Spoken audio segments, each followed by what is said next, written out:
whether it's free buses and free, for government supermarkets or whatever the stuff that Mamdani was proposing. You know what's in the air, you know what's in the air, you know what's in the air, you know what's in the air. It's possibility, it's possibility, it's possibility, it's possibility.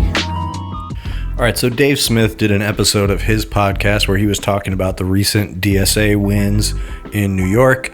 And this is interesting because he is a staunch libertarian, right? Doesn't agree with democratic socialists at all, and yet can acknowledge that they won because they have the right position on Israel and also are able to address problems and present solutions to things that other Democrats and liberals are just like completely ignoring, completely missing. So Dave Smith doesn't like democratic socialists and seems to be fairly worried that they're gaining traction, as is the rest of the Democratic Party establishment. The Republican Party establishment is pretending that it's good for democratic socialists to be out forefront for them to attack, but really they just call everybody communists and socialists either way. So it's not that much of an advantage for them, especially if these are popular politicians with popular policies. And so that's where Dave Smith finds himself in an interesting position, because while he is taking this turn on Trump, not into what Trump is doing in Iran, has other disagreements with him basically not being libertarian enough, and so can see that the pendulum is inevitably going to swing towards this democratic socialism because there's nothing else in the way. There is no method that other Democrats or liberals have of opposing Trump, and this is what the way has been cleared for.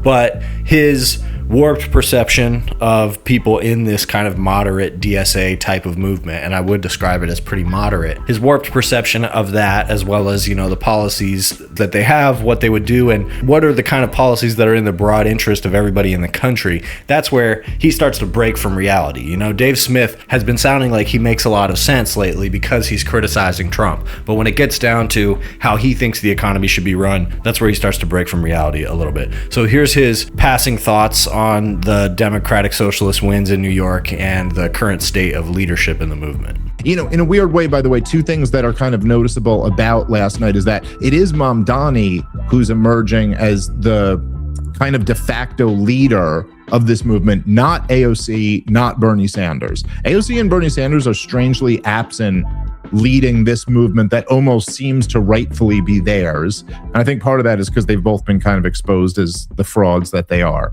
Bernie Sanders and AOC don't seem to be leading the thing right now, but that thing, that energy, it does seem to be the most powerful force, certainly on the Democratic side of the aisle.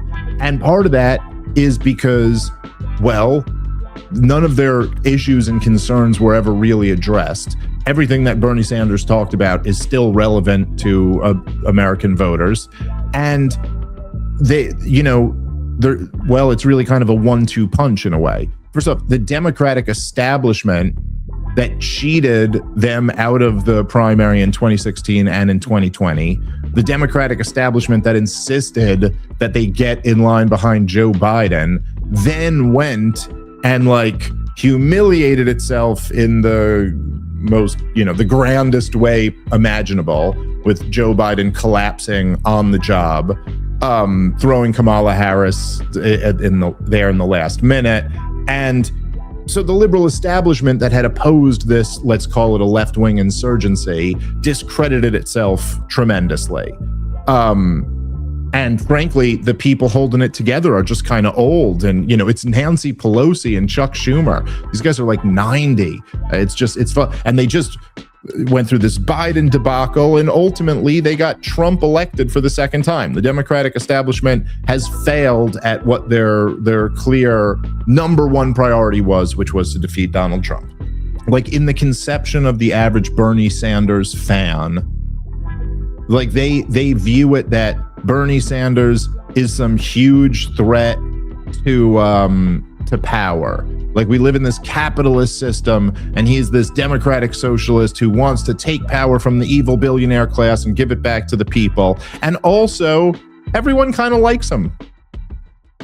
In the establishment, he's just kind of a well-liked, well-received guy who everyone talks kindly. But doesn't that just seem weird a little bit? Think if he was a revolutionary, they would so hate this him? is something that I heard also Tim Dillon and Joe Rogan say on Dillon's recent appearance on Rogan's show. I didn't include it in the video that I did about it, but Tim Dillon says almost the exact same thing about Bernie Sanders there. He says that this is not a real socialist. This is the type of socialist you're allowed to get in the sort of liberal democracy that we have.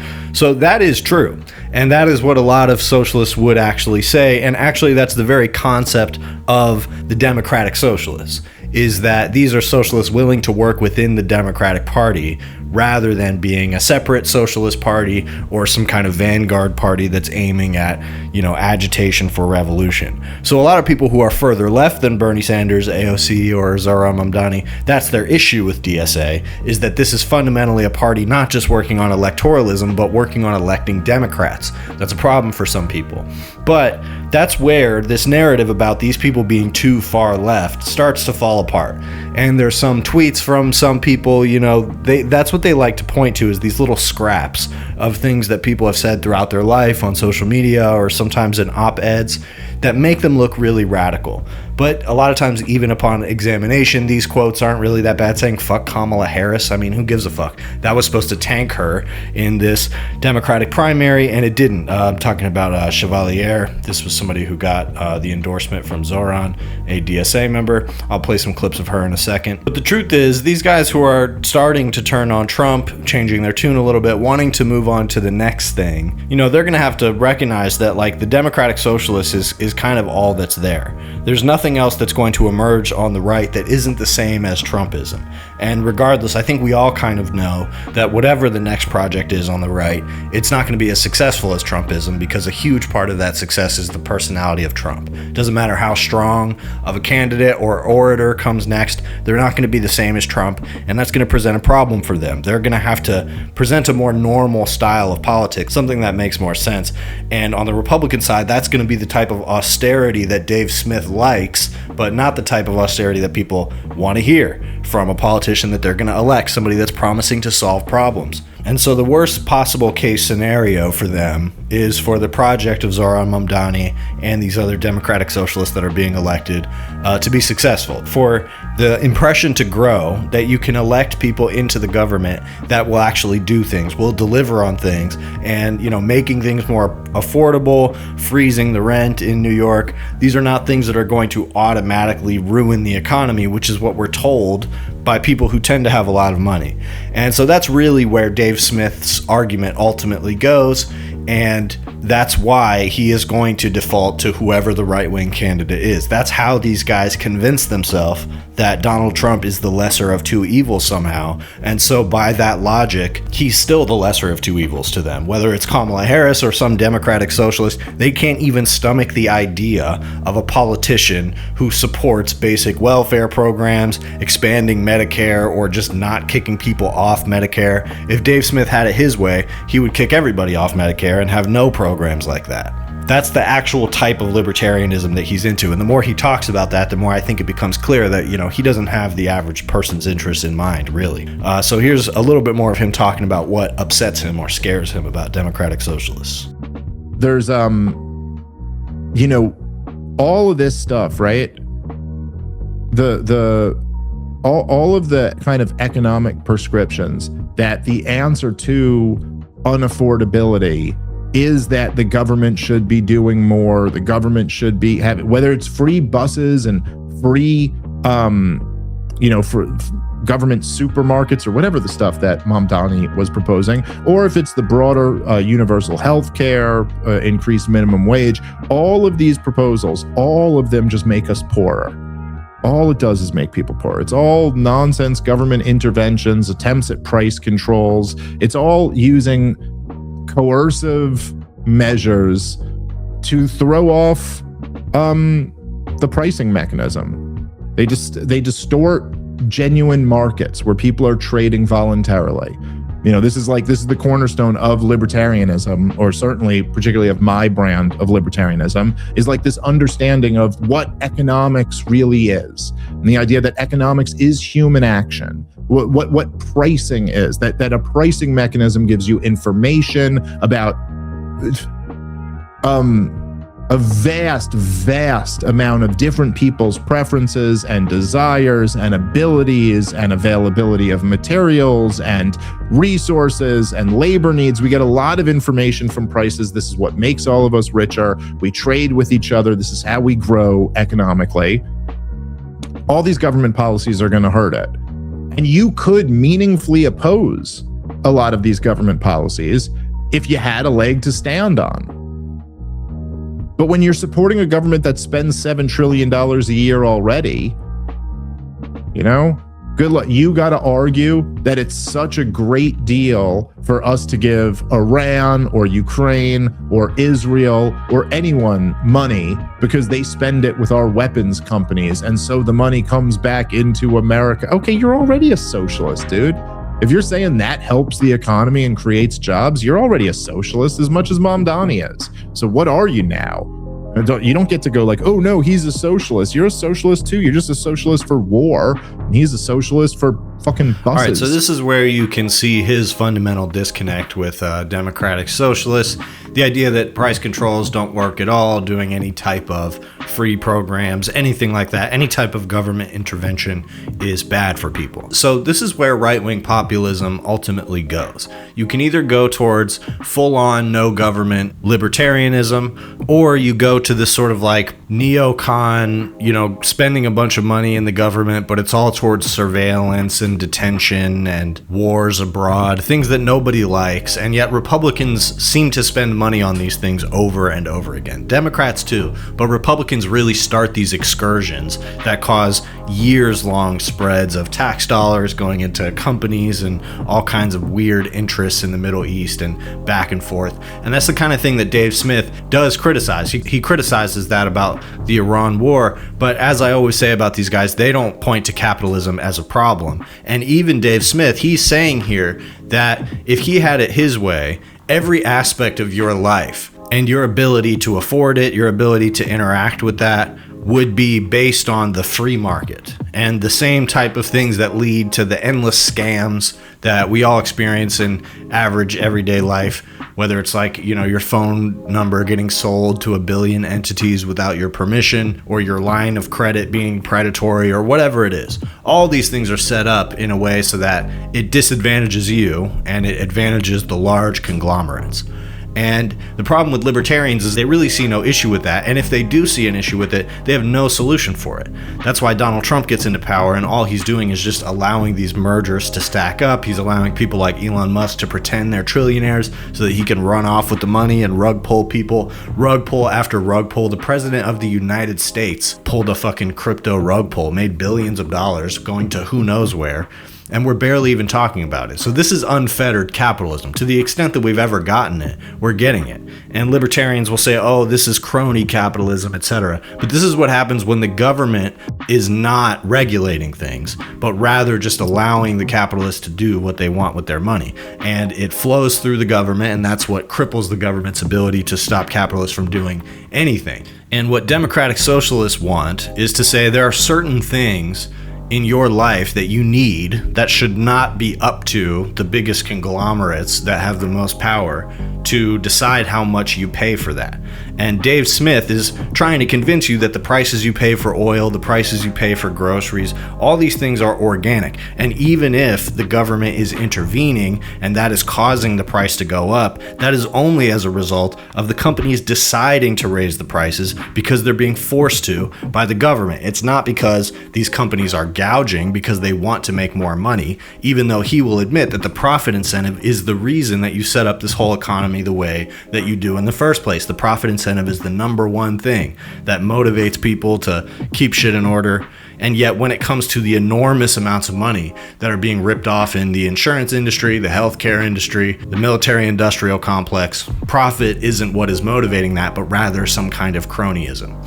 And yet he's accusing the democratic socialists of not having a worldview that makes sense, when the democratic socialists are really just saying something that has been said throughout the history of society, which is that certain things should not be subject to the market in terms of how much people pay for them, or how much people can afford them, or have access to them.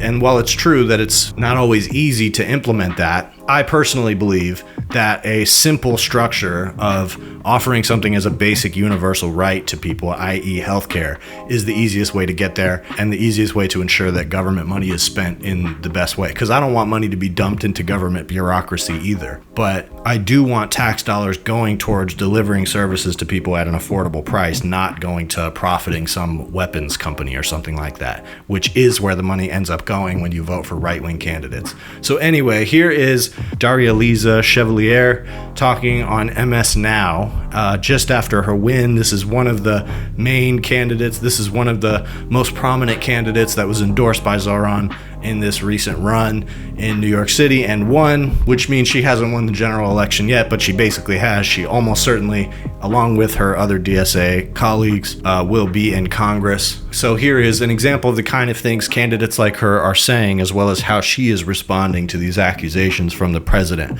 of being a communist, etc. And you've been very critical of Adriana Espaillat's relationship with Israel and continued acceptance of funding inoffensive weapons. Tell me how that played out. You know, I have from the very beginning been very critical of the fact that he has taken over $670,000 to his directly to his campaigns from AIPAC. He has taken over $115,000 from ICE contractors, over $250,000 from real estate developers that are pricing people out of our city.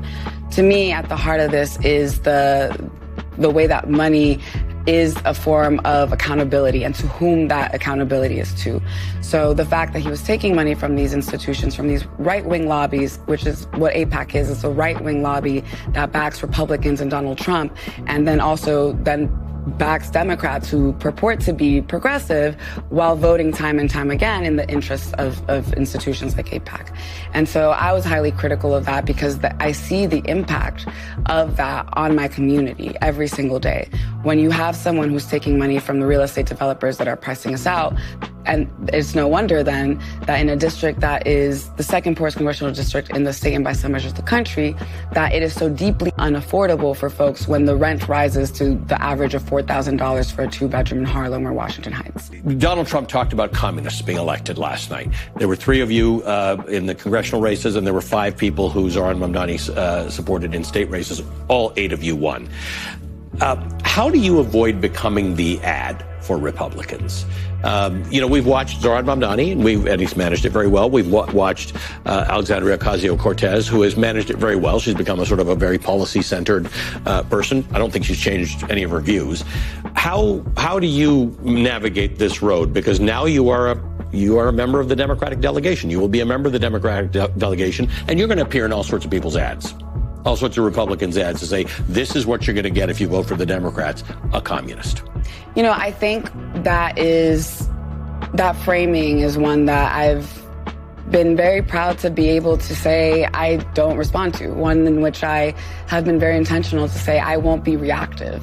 We are presenting a vision of what we're fighting for. And I think for far too long, we have had politics that is reactive to what Republicans are doing. What we need is Democrats who are actually going to present a positive vision, one that sets the tone for what we should be talking about, which is the issue of affordability, which is the issue of how our budgets are moral documents. If we say that we want to invest in working people in this country, then we need to do that, and our budgets need to reflect. Yeah, so that's the emerging line that you're getting from the Zohran-backed Democratic Socialists. They have a pretty unified message, and I think that's going to be important going forward, as well as just having some charismatic faces out there representing this type of stuff and being able to carry the narrative forward. And it's important to recognize that through all this stuff and through all the slandering of the few left-wing candidates that we do have in office, that caucus has steadily grown. There's been some setbacks with people like Cori Bush and Jamal Bowman getting beat out of Congress, but now we're seeing some pushback to that. And throughout the Trump era, the left-wing coalition in Congress has grown, which has forced the Republican Party to address populist economic issues in a way that they would completely ignore if they could get away with it. And that makes it so that even idiots like Tim Dillon and Dave Smith have a voice within the Republican Party because they're the only ones who sound like they're speaking to the interests of the common man. But when you really get down into it, what they're talking about is taking away the rights and the enfranchisement of that common man, giving it away to billionaires who already have it, and making it so the average person doesn't have something like the Consumer Financial Protection Bureau that is regulating what companies can get away with charging you, for example. If Trump was only doing stuff like that, or cutting US aid, consequences of that be damned, Dave Smith would be completely on board. He loves that shit. And so, they can cling to that if they want, but I would say my personal opinion, my advice is that if they want purchase in the sort of cultural conversation politically going forward, I would say democratic socialism is the way to go because it's the way to deliver on the things that you're promising. That approach to governance. The hands-off approach to governance is exactly what Trump is doing, except in the areas where it's noticeable to you. And it doesn't work. It allows companies to conglomerate. It allows people to price gouge. It makes inflation worse. And so if the people who are so quick to get on the Trump train aren't willing to come left, especially on economics, if not on social issues, then, they're still useless to us. Maybe they can help get Trump impeached or something like that. But I seriously doubt without an overwhelming left-wing coalition that includes some socialists, there's no way that Trump is going to be held accountable in Congress. There's no way you're going to have the will to do that on the Republican side. So anybody who wants to see a different type of governing from what we're getting from Trump, then join DSA. I'm in the pocket, and they know they can't slow it, can't stop shit. How the game so cold, so toxic, can't drop cause they're in somebody's pocket. For me that's not it.